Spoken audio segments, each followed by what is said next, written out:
yan, bumili tayo sa online. Motowolf to mga bro. So yan, bubuksan natin mga bro.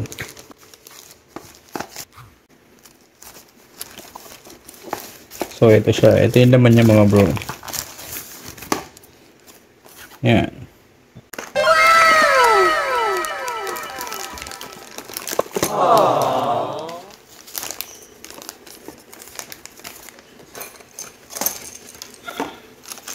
Ito yung pang clip niya mga bro. At ito yung charger.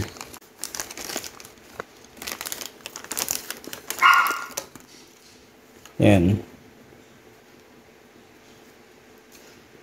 So waterproof daw to mga bro. Yan, single lang siya, single lang. Yan.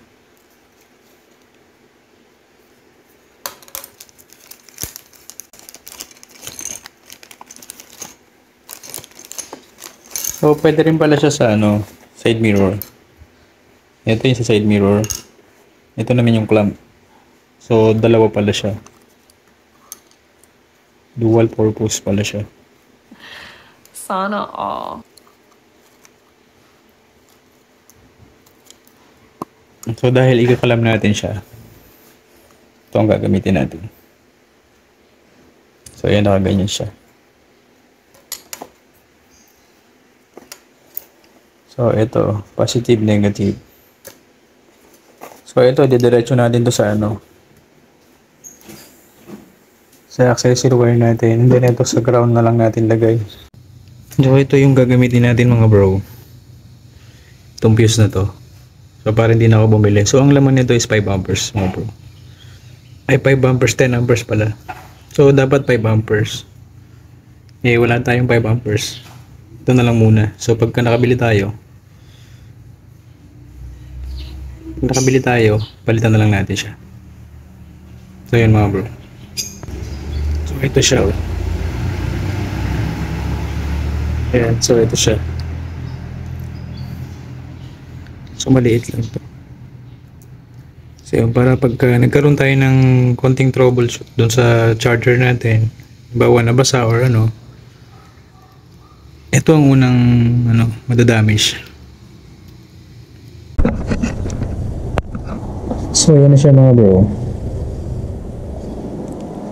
Ito na yung red natin. Naikabit na natin yung fuse. Then, kinunik ko na lang siya dito para hindi na ako magbaklas pa dun sa accessory wires natin. Ito sa accessories wire natin galing to eh.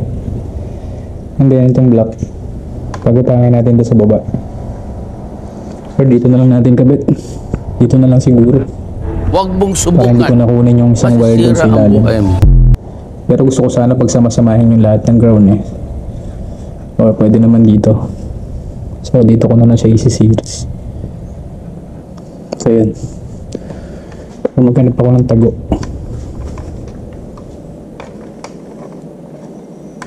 So yan siya. So yan siya mga bro. May kabit natin dito sa ground. Yung ground na kasama rin itong mini driving light, and then itong para iisa lang yung ground natin. So yan, ngayon susubukan natin siya. Subukan natin siya mga bro. So mas prepare ko kasi talaga yung malinis tignan.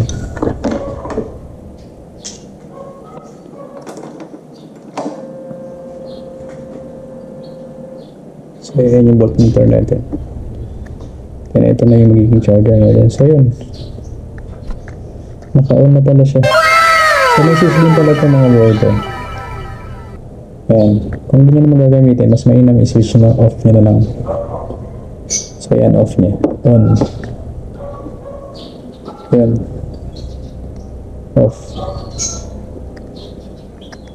So ayan mga brother, gumagana siya. So mas safe talaga pag meron kang fuse. So mas maganda yung fuse na lang siya, yung micro, kaysa dito. So para hindi na ako bumili, magamit ko to. Ito na lang, kinabit ko.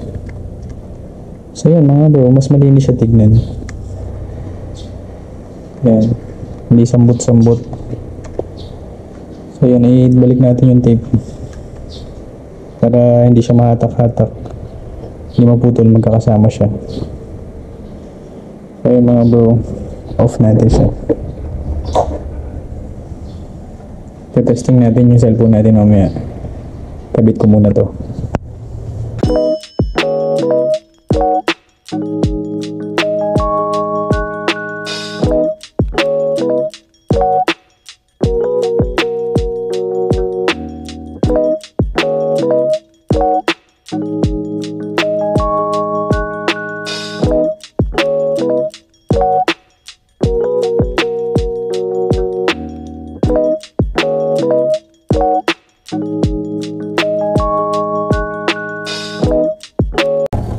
Alright.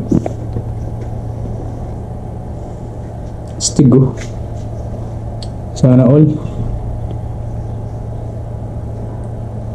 Stigo. Sana all, oh.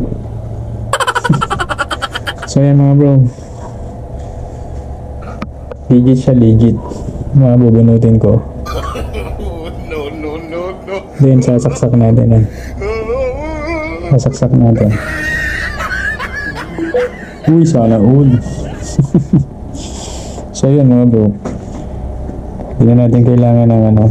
So yan, kung nakikita nyo to, yung kulay niya, yun ang gusto kong gawin para sa kanya. Ayan, kung mapapansin nyo, yung visor natin at saka yung visor niya, iisa na. Sana all. So yan. Yun yung gusto kong gawin mga bro. Yan. Tapos pag tumama tayo sa loto, ganyan na. Pag tumama tayo sa loto. So yan mga bro. Off ko. So yun, namatay siya. Matik. Alright. So ganun lang yan mga bro. Ganun lang mag-install. So, syempre, pag di mo siya gagamitin, i-off mo. I-off mo siya. Yan, para safe pa rin. Kagaya nga ng sabi ko sa inyo, waterproof daw siya, pero hindi ako naniniwala masyado. Mas mainam pa rin na safe. Ayan mga bro. So, thank you for watching mga bro. Kung nagustuhan nyo itong video natin, palike naman ako mga bro. Pa-share na din. Kung bago ka palang napadpad sa channel natin, pindot mo na rin yung notification bell button and then subscribe mo na rin mga bro. Para lagi kang updated sa susunod pang mga video natin. So yun mga brother. Thank you for watching. Ride safe and God bless mga bro.